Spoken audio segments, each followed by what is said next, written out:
Online education, online शिक्षण, मराठी माध्यम. आजचा आपला विषय आहे गणित भाग 1. त्यामधील प्रकरण आहे सांख्यिकी.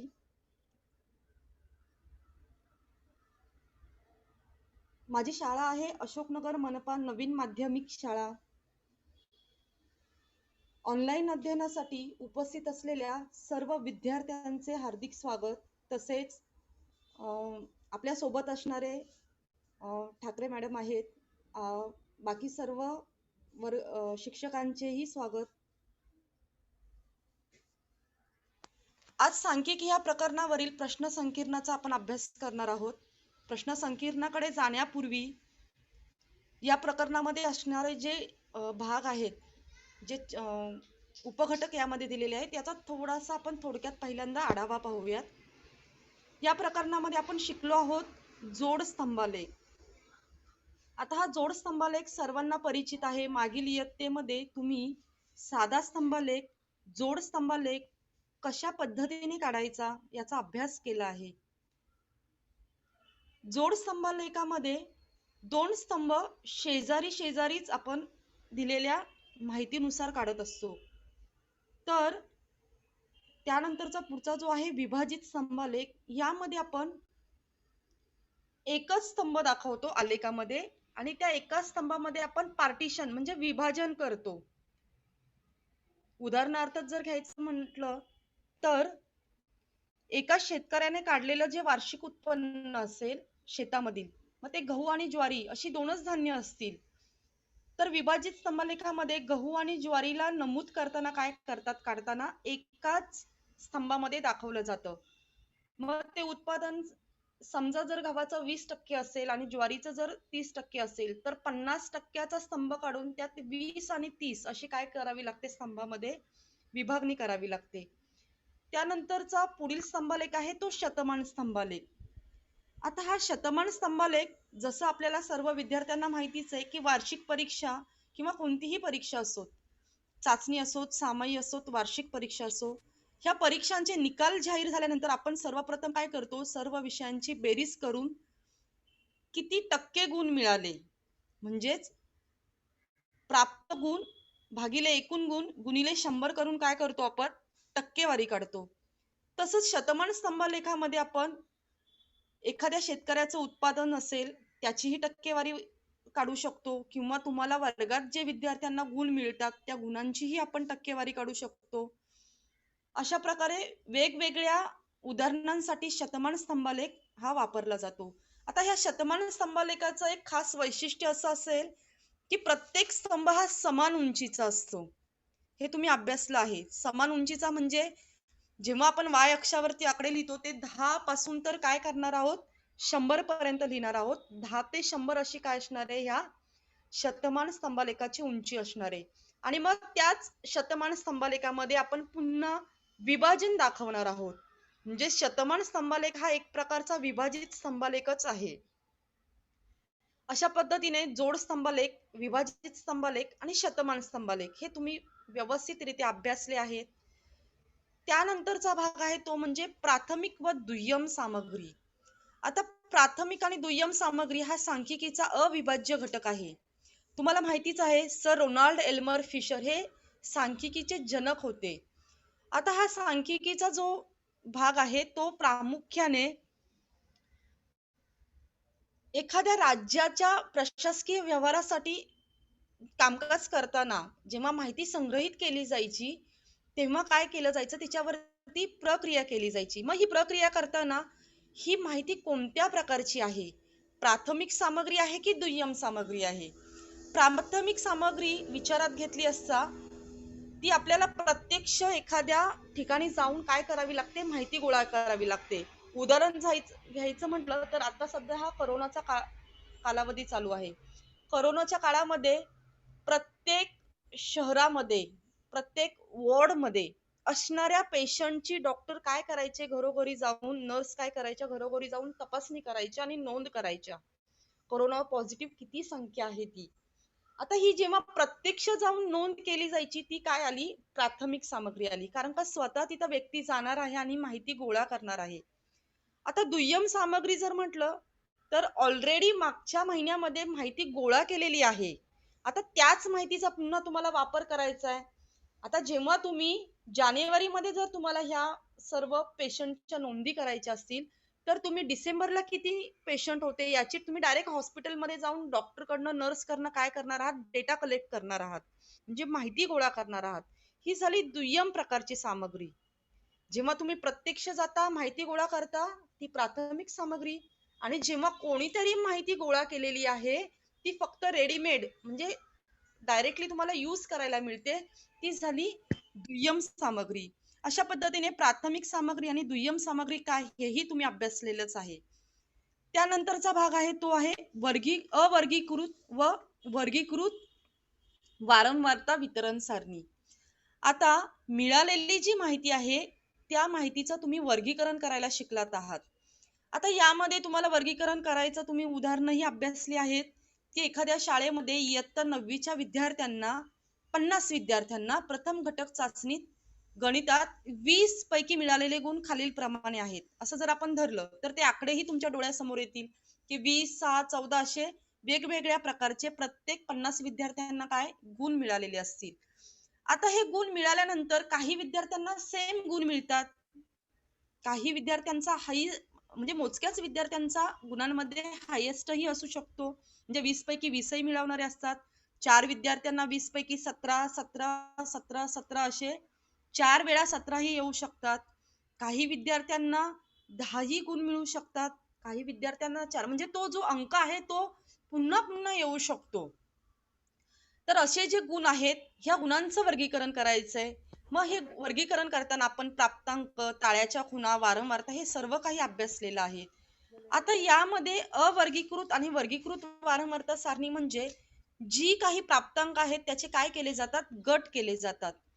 काही प्राप्तांकांचे गट करता येत नाहीत. जेव्हा असे गट करता येत नाही तेव्हा अवर्गीकृत, आणि जेव्हा गट व्यवस्थितरित्या करता येतात म्हणजेच त्या वर्गाची खालची आणि वरची मर्यादा आपल्याला ठरवता येते, तेव्हा ती वर्गीकृत वारंवारता वितरण सारणी. त्यानंतर तुम्ही अभ्यासली आहेत संचित वारंवारता वितरण सारणी. यामध्येही तुम्हाला व्यवस्थितरित्या गट करून काय करायचं आहे? ताळ्याच्या खुणा करायच्या आहेत. त्यानंतर कुठे सगळ्यात जास्त वारंवारता एकवटित झालेली आहे ते तुम्हाला पाहायचंय. पण संचित वारंवारता सारणी काढल्यानंतर ती अधिक चांगल्या पद्धतीने जर आपल्याला अभ्यासता येत असेल तर ती येते मध्य, मध्यक आणि बहुलक मध्ये. तर हा मध्य, मध्यक, बहुलकही तुम्ही अभ्यासलेला आहे. यामध्ये आपल्याला मध्य, मध्यक आणि बहुलक हे व्यवस्थितरित्या वर्गीकरण त्याचं करता यायला पाहिजे. ही केंद्रीय प्रवृत्तीची परिमाणं आहेत. मध्यक म्हणजे काय? तुम्हाला सामग्री दिलेली आहे म्हणजे माहिती दिलेली आहे, तर सामग्रीतील सर्व संख्यांच्या अंकगणितीय सरासरीला त्या सामग्रीचा मध्य असं म्हणतात. आता अंकगणितीय सरासरी म्हणजे काय?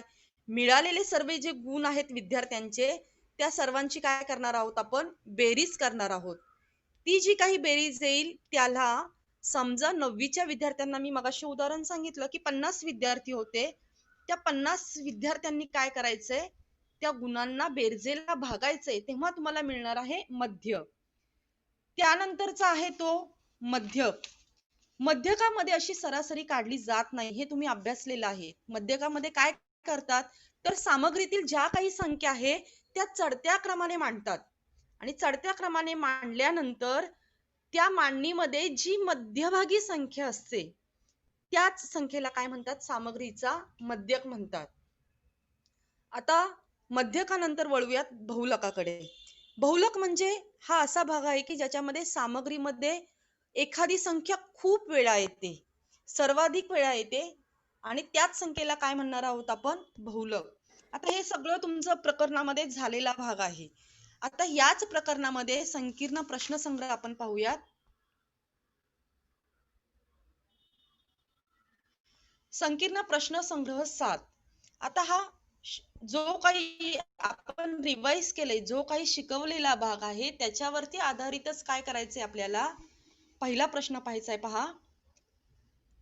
योग्य पर्याय निवडा. आता योग्य पर्याय निवडा म्हणजे तुम्ही अगदी लहानपणापासून म्हणजेच काय सांगता येईल की 4थीच्या तुम्ही सगळ्यांनी हे केलेले आहेत, परीक्षा दिलेल्या आहेत. जशा ह्या परीक्षा ह्या बहुपर्यायी परीक्षा ज्याला MCQ असं म्हणतात. त्याचप्रमाणे 7वीला असताना तुम्ही ह्या एक्झाम दिलेल्या आहेत. ह्या सगळ्या प्रज्ञाशोध परीक्षा वगैरे ह्या सगळ्या बहुपर्यायी परीक्षा असतात. आता हे जे पर्याय आहेत ते निवडताना आपल्या डोळ्यासमोर एक येतं की जेव्हा आपण प्रश्न वाचतो आणि पर्याय पाहतो तर काही प्रश्नांची आपल्याला चटकन उत्तरं देता येतात की नजरेत भरलेलं असतं की नाही हा प्रश्न मी वाचला की मला लगेचच त्याचं उत्तर सांगता येणार. म्हणजे तुम्ही ती वाचलेल्या माहितीवरती तुम्ही सांगू शकता. पण गणितामध्ये काय होतं बऱ्याचदा पटकनही तुम्ही आन्सर देऊ शकता, लगेचच उत्तर सांगू शकता, पण काही काही वेळेस तुम्हाला ती उदाहरणं पहिल्यांदा सोडवावी लागतात आणि सोडवल्यानंतरच त्याचा तुम्ही योग्य पर्याय ठरवू शकता. आता अशा पद्धतीने आपण पाहणार आहोत की योग्य पर्याय निवडा हे प्रश्न कसे सोडवायचे. यातील आपण पहिला प्रश्न पाहणार आहोत. प्रश्न क्रमांक 1. प्रश्न आहे खालीलपैकी कोणती सामग्री प्राथमिक सामग्री नाही. प्रश्न व्यवस्थित पहा. खालीलपैकी कोणती सामग्री प्राथमिक सामग्री नाही. त्यात पहिली माहिती दिली आहे वर्गाला भेट देऊन विद्यार्थ्यांच्या हजेरीची माहिती गोळा केली. हा पहिला पर्याय आहे. त्यानंतर पर्याय बी आहे प्रत्यक्ष भेट देऊन घरातील व्यक्तींच्या संख्येची माहिती गोळा केली. त्यानंतर पर्याय आहे सी तलाट्याकडे जाऊन गावातील प्रत्येक शेतकऱ्याचे सोयाबीन लागवडीखालील क्षेत्र नोंदवले. त्यानंतर डी प्रत्यक्ष पाहणी करून नाल्यांच्या स्वच्छतेची माहिती घेतली. आता पहा तुम्हाला प्रश्न विचारलेला आहे खालीलपैकी कोणती सामग्री प्राथमिक सामग्री नाही. सर्वात प्रथम आपण काय करणार आहोत प्रश्न समजावून घेणार आहोत. तुम्हाला सामग्रीचे दोन प्रकार सांगितलेले आहेत. एक आहे प्राथमिक सामग्री, दुसरा आहे दुय्यम सामग्री.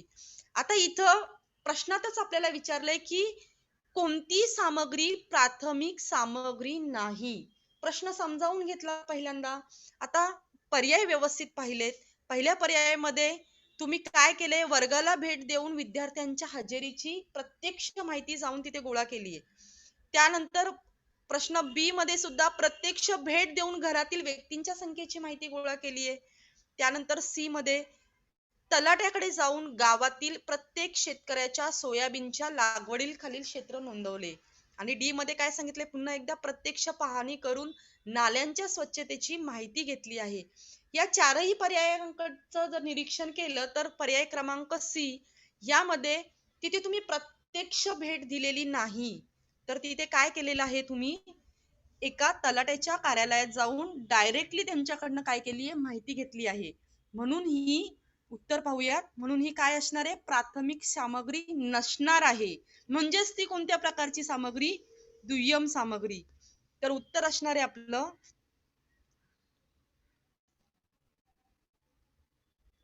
पर्याय सी तलाट्याकडे जाऊन गावातील प्रत्येक शेतकऱ्याचे सोयाबीनच्या लागवडील खालील क्षेत्र नोंदवले.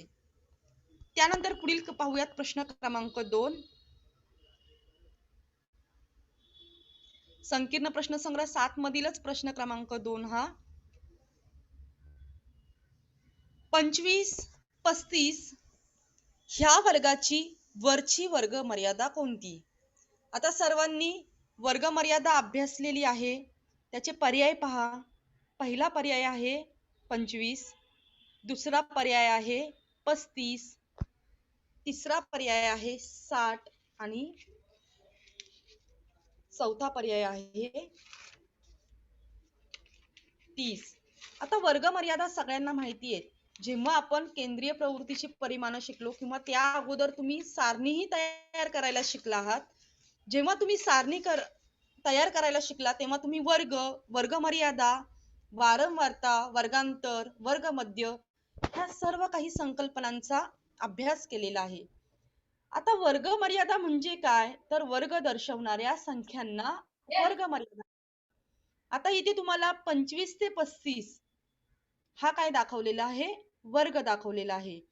तर 25 ते 35 या वर्गाची खालची वर्ग मर्यादा आहे 25. खालची म्हणजे कोणती? अगदी सुरुवातीची लहान संख्या. आणि त्यानंतर वरची वर्ग मर्यादा तुम्हाला प्रश्नामध्ये विचारलेली आहे. ही वरची वर्ग मर्यादा असणार आहे 35. तर उत्तर पाहूयात.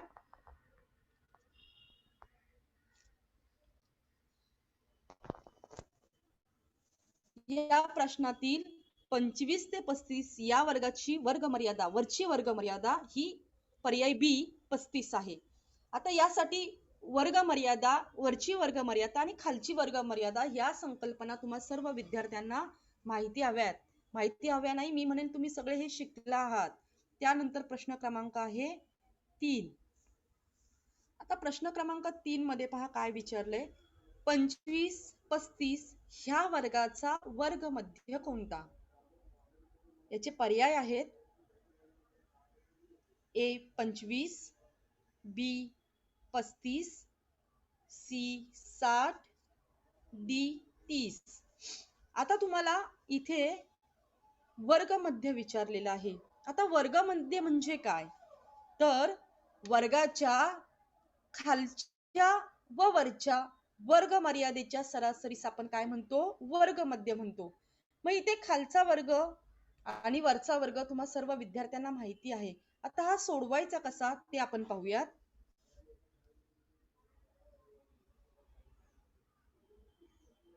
इथे वर्ग मध्य आलाय 30. वर्ग मध्य 30 म्हणजेच काय? खालची वर्ग मर्यादा अधिक वरची वर्ग मर्यादा, त्याला काय केलेलं आहे आपण? 2 ने भागिले केलेले आहेत. आता इथे 2 नेच का भागले आहे? कारण का 25 आणि 35 ह्या दोनच संख्या आपल्याला मिळतात. म्हणजे 25 अधिक 35 भागिले 2. 25 आणि 35 ची आपण जर बेरीज केली तर ती बेरीज आपल्याला मिळणार आहे पहा 60 मिळते आणि त्याला जर 2 ने भागलं तर उत्तर येतं 30. त्यानंतर प्रश्न क्रमांक 4 पाहूयात. 0, 10, 10 ते 20, 20 ते 30 असे वर्ग असणाऱ्या वारंवारता सारणीत 10 हा प्राप्तांक कोणत्या वर्गात समाविष्ट करावा? आता यामध्ये तुम्हाला पर्याय दिलेले आहेत. पर्याय क्रमांक 1 0 ते 10, पर्याय क्रमांक बी आहे 10 ते 20, पर्याय क्रमांक सी 0 ते 10 व 10 ते 20 या दोन्ही वर्गात आणि पर्याय क्रमांक डी 20 ते 30. प्रश्न व्यवस्थित समजावून घ्यायचा आहे. आता यामध्ये काय सांगितले आपल्याला सुरुवातीला? 0 ते 10, 10 ते 20, 20 ते 10 असे वर्ग दिलेले आहेत. आता या वर्गामध्ये आपल्याला नेमका 10 हा प्राप्तांक कोणत्या वर्गात, जेव्हा आपण सारणी तयार करतो तेव्हा हा खरा प्रश्न येतो की 10 ला कोणत्या वर्गामध्ये समाविष्ट करायचं? 0 ते 10 मध्ये करायचं की 10 ते 20 मध्ये करायचं? आता हे जेव्हा समाविष्ट करायचं असतं त्यासाठीच गणन पाहूयात. 0 ते 10, 10 ते 20, 20 ते 30 असे वर्ग असणाऱ्या वारंवारता सारणीत 10 हा प्राप्तांक 10 ते 20 या वर्गात समाविष्ट करावा लागेल. आता 10 ते 20 का? कारण का 10 ही काय आहे? 10 ते 20 ची खालची मर्यादा आहे आणि ही 20 त्या वर्गाची वरची मर्यादा आहे. म्हणून 10 ला आपल्याला कशामध्ये समाविष्ट करावं लागेल? 10 ते 20 या वर्गामध्ये समाविष्ट करावं लागेल. त्यानंतर प्रश्न क्रमांक 5. जर x बार, डोक्यावरती जी आडवी रेषा आहे त्याला काय म्हणतात? x बार. जर x बार हा x1, x2, x, y1, y बार हा y1, y2, y चा काय आहे? मध्य असेल,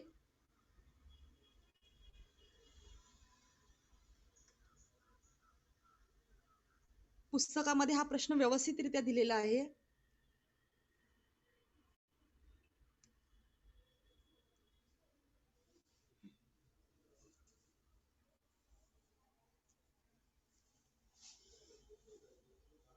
इथे तुम्हाला x बार, x1, x2 आहे. थोडंसं प्रिंटिंग मध्ये इथे थोडंसं हे झालंय, स्लाइड मध्ये दिसत नाहीये ते. x1, x2 आणि त्यानंतर xn आहे. y बार हा y1, y2, yn चा मध्य असेल. z बार हा x1, x1 x2 आणि xn चा तसेच y1 y2 y1 चा जर मध्य असेल तर आपल्याला z बार काढायचा आहे. तर इथे पुस्तकामध्ये हा सविस्तर दिलेला प्रश्न आहे. यामध्ये आपण पाहूयात पर्याय आहे त्याचे.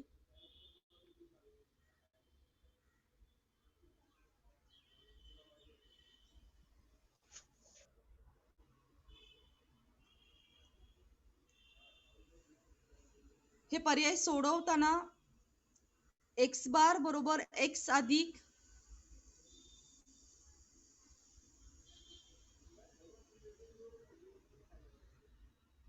इथे x1 x2 अधिक xn आणि त्याला भागिले n केलेलं आहे. हे झालं x चा मध्य. x1 ते x1 to xn हे जे संख्या आहेत, प्राप्तांक आहेत, त्याचा मध्य.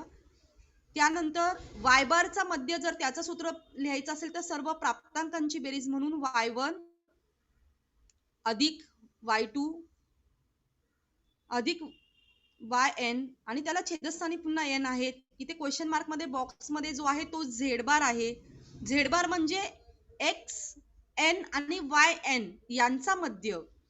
हा मध्य म्हणजेच काय की दोघाही प्राप्तांकांची बेरीज म्हणजे x1 पासून तर yn पर्यंत म्हणजे x1 x2 प्लस मध्ये जे डॉट डॉट आहेत त्याच्यामध्ये अगणित अशा संख्या xn पर्यंतच्या संख्या y1 y2 dot dot J मध्ये आहेत म्हणजे मध्येही प्राप्तांक आहेत आणि त्याला भागिले पुन्हा काय असणार आहे 2. याचं उत्तर आपल्याला मिळतं पहा. पर्याय आहे A.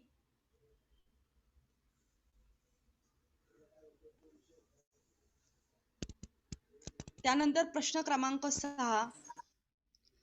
5 संख्यांचा मध्य 50 असून त्यातील 4 संख्यांचा मध्य 46 आहे तर पाचवी संख्या कोणती? आता इथे तुम्हाला 5 संख्या दिलेल्या आहे, त्यांचा मध्य पण सांगितलं आहे 50. त्यातील 4 संख्यांचा मध्य आपल्याला शोधायचा आहे. जेव्हा आपण मध्य 4 संख्यांचा घेऊन शोधणार तेव्हा तो किती येतो? 46 येतो.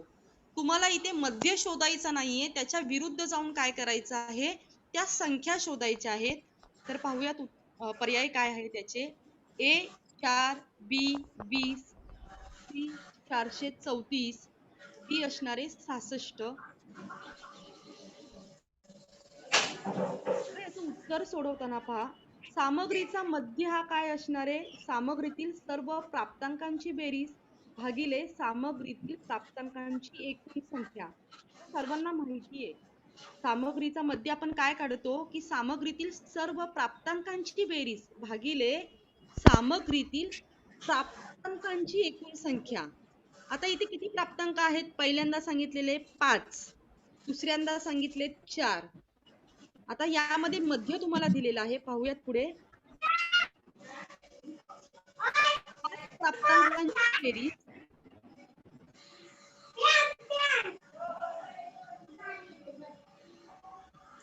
आता ही 5 प्राप्तांकांची जी बेरीज आहे त्याला भागिले काय असणार आहे? इथे 5 असणार आहेत.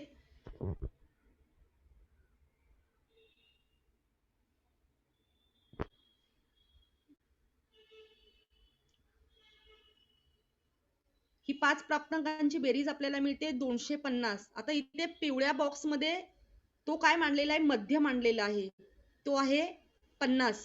आणि 50 गुणिले जेव्हा तुम्ही 5 कराल तेव्हा तुम्हाला काय मिळणार आहे? 250 म्हणजे 250. बरोबर चिन्हाच्या डाव्या बाजूला जो बॉक्स आहे तिथे आपण पहिल्या 5 संख्यांचा मध्य 50 हा लिहिलेला आहे. तर 5 प्राप्तांकांची बेरीज भागिले संख्या जी आहे त्या बॉक्स मध्ये ती 5 आहे.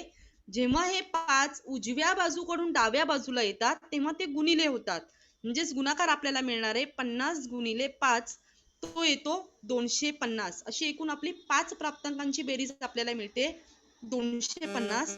तर त्या आधारे आपल्याला 4 संख्यांचा मध्य काढायचा आहे. आता 4 संख्यांचा मध्य आहे 46.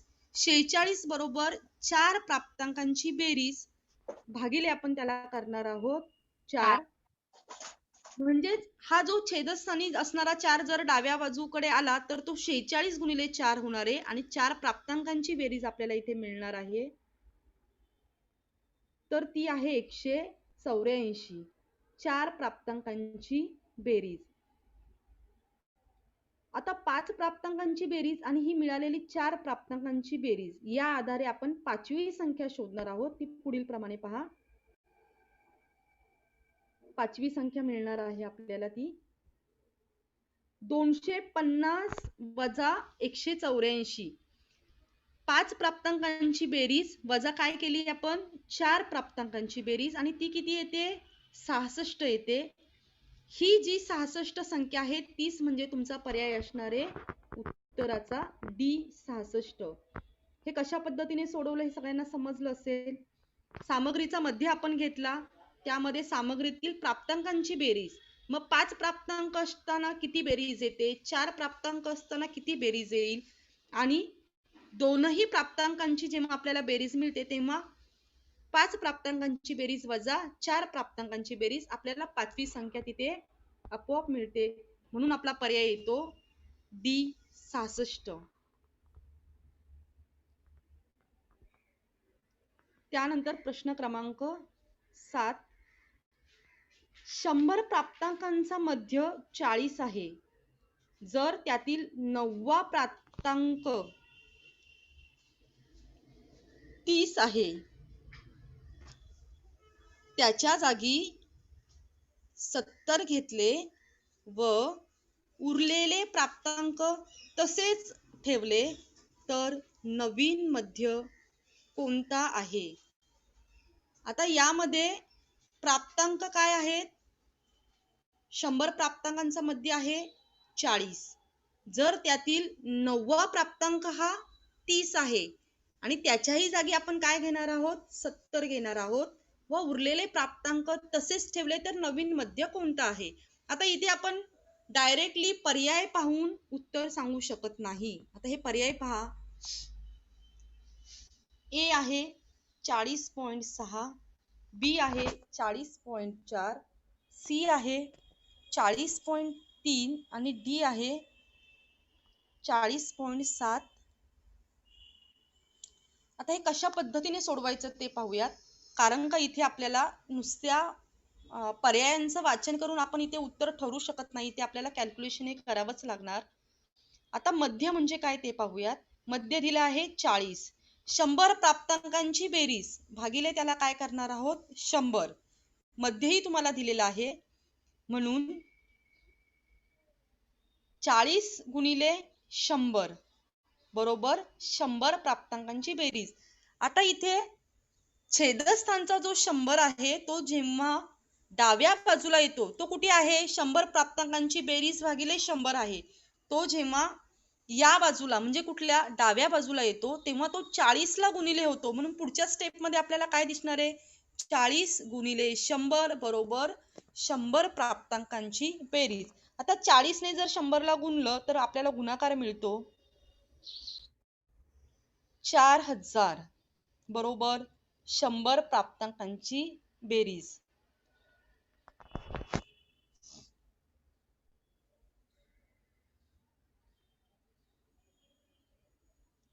आता आपल्याला काय शोधायचं आहे 9वा प्राप्तांक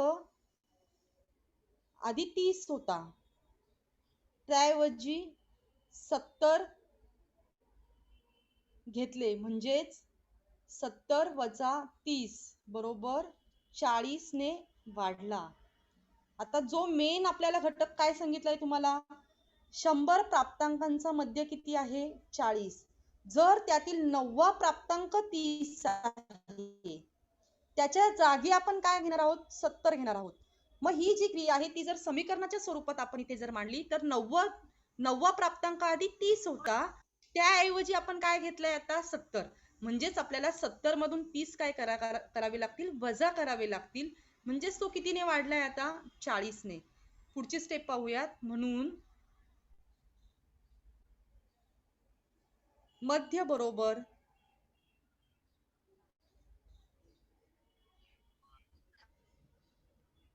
40 इथे ऍक्च्युली गुणाकार आहे 40 आपण काय करणार आहोत ऍड करणार आहोत. जो वाढलेला आहे तो 4000 मध्ये काय करतोय आपण मिळवतोय अधिकने करतोय आणि ते आपल्याला मिळणार आहे 4040 ला आपण 100 ने भागणार आहोत, म्हणून आपल्याला उत्तर मिळणार आहे 40.40. 100 तुम्हाला माहिती आहे 100 ने जेव्हा भागाकार देतो तेव्हा फक्त दशांश चिन्ह काय होतं, 2 घर अगोदर सरकतं, किंमत तीच आहे. आता इथे 4000 मध्ये तुम्ही 40 मिळवले आहेत, कारण का तो काय झाला आहे 40 ने वाढला आहे, म्हणून याचा पर्याय आलेला आहे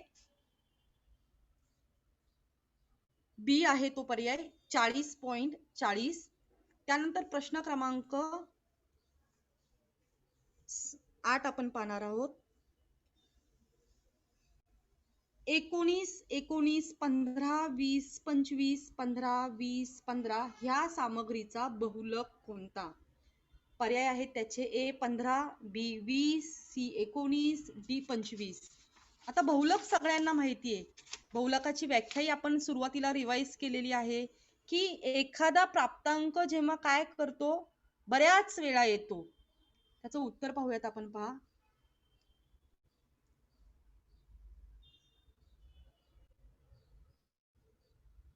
सामग्रीमध्ये सर्वाधिक वेळा येणारा प्राप्तांक म्हणजे त्या सामग्रीचा बहुलक होय. आता इथे सर्वात जास्त कोणता प्राप्तांक आलाय तो तुम्ही ऑब्झर्व करा. पहा, प्रश्नामध्ये सर्व प्राप्तांक दिलेले आहेत. कोणती संख्या जास्त वेळा येते? तर सर्वाधिक वेळा येणारा प्राप्तांक आहे 15. म्हणजेच आपल्याला काय मिळणार आहे, म्हणून बहुलक आहे आपला 15. म्हणजे इथे पर्याय आपल्याला मिळणार आहे ए 15. त्यानंतर पुढील प्रश्न आहे 9वा, पाहूयात. इथे 7, 10, 7, 5, 9, 10 ह्या सामग्रीचा मध्यक कोणता? आता इथं तुम्हाला सामग्री दिलेली आहे, काय शोधायचं आहे? मध्यक शोधायचा आहे. मध्यक शोधताना आपण काय करतो पाहूयात. त्याचे पहिल्यांदा पर्याय पाहूयात. ए 7, बी 9, सी 8 आणि डी 10. उत्तर आहे याचं सामग्रीतील एकूण संख्या 6 असून 6 ही समसंख्या आहे. सर्व संख्या काय करणार आहोत, चढत्या क्रमाने लावणार आहोत.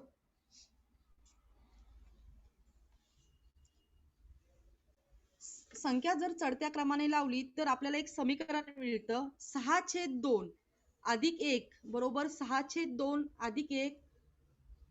आता यांना जर व्यवस्थित सोडवलं, पहिल्या बॉक्स मध्ये क्वेश्चन मार्क आहे तिथे 6 आहे, 2 ने जर 6 ला भाग दिला तर तुम्हाला 3 मिळेल आणि ते 3 अधिक 1 बरोबर काय होणार आहे 4.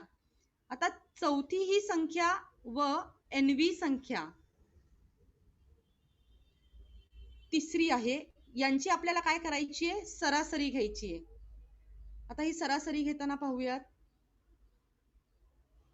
मध्यक बरोबर 8 इथे आपल्याला मिळणार आहे. इथे आपण काय केली आहे, सरासरी घेतलेली आहे. ही सरासरी म्हणजे काय, 4 आहे, 4 ला काय केले आपण 2 ने गुणलेलं आहे. त्यानंतर 10वा प्रश्न, खालील सारणीनुसार 30-40 ह्या वर्गाची वरच्या वर्ग मर्यादेपेक्षा कमी संचित वारंवारता किती? इथे टेबल दिलेला आहे. पहा, वर्ग दिलेले आहेत 0 ते 10, 10 ते 20, 20 ते 30, 30 ते 40, 40 ते 50. इथे वारंवारता दिली आहे, पहिल्या वर्गाची वारंवारता आहे 0 ते 10 ची 7. त्यानंतर 10 ते 20 या वर्गाची वारंवारता आहे 3. त्यानंतर 20 ते 30 या वर्गाची वारंवारता आहे 12. 30 ते 40 या वर्गाची वारंवारता 13. 40 ते 50 या वर्गाची वारंवारता 2. याचे पर्याय पाहूयात. पर्याय आहेत 13, बी 15, सी 35, डी 22. आता हे शोधायचे कसे, तर याचं उत्तर आहे पहा,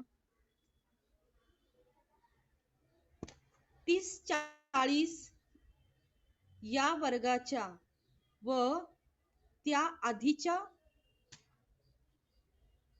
वर्गाच्या वारंवारतेची बेरीज करू. आता 30 ते 40 आणि त्या अगोदरचा वर्ग आहे 20 ते 30 या वर्गांची काय करायची आपल्याला बेरीज. ती बेरीज पाहूयात. 7 अधिक 3 अधिक 12 अधिक 13 ही येते वारंवार बेरीज येते 35. तुम्ही 40 ते 50 घेतलेली नाहीये, तुम्हाला संचित वारंवारता शोधायची आहे. तुम्ही 30 ते 40 या अगोदरच्या वर्गांची आपण बेरीज घेतोय. ती आहे पहिल्या वर्गाची वारंवारता 7, दुसरा वर्ग आहे 10 ते 20 त्याची वारंवारता 3, 20 ते 30 या वर्गाची वारंवारता 12 आणि 30 ते 40 या वर्गाची वारंवारता 13. ह्या तिघांची बेरीज केली तर ती येते 35. अशा पद्धतीने आपण संकीर्ण प्रश्न संग्रह 7 मधील जो पहिला प्रश्न आहे योग्य पर्याय निवडा या सर्वांचा थोडक्यात कशा पद्धतीने ते सोडवायचे हे आपण पाहिलं.